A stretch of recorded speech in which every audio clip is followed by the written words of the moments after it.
ওটা দেখে হাসতে হাসতে পেট ব্যথা হয়ে যাবে, না হলে বলবেন। আসসালামু আলাইকুম খালাতো ভাই। ওয়ালাইকুম আসসালাম মামাতো বোন, কি খবর আপনার? ঈদ মোবারক।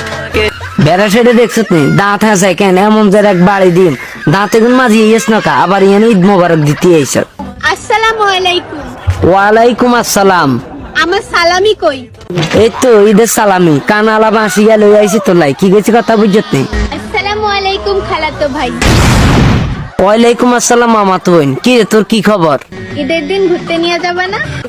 কানালা বাঁশি গে দেখছো নি, শুধু ঘুরে ঘুরেই গে দিছেছিম, ঘুরে তেমনি নিম শুধু ঘুরে ঘুরে ছেছিম। একটা পাঞ্জাবি পরা পিক দিলে আম্মুকে দেখাইতাম আর কি।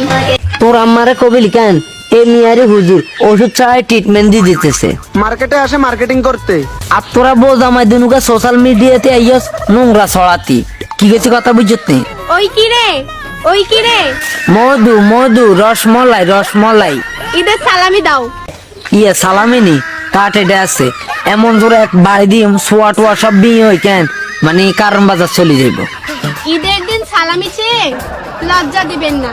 তোর শরম লজ্জা আসেনি? তোরা সোশ্যাল মিডিয়াতে আই যে মিলে কেন জামাইলো ব্যবসা শুরু করে দিছ, তোরা তো দায়ুস। তোমরা সবাই যে আমার খালাতো ভাইকে দেখতে চাও, আগে সালামি দাও।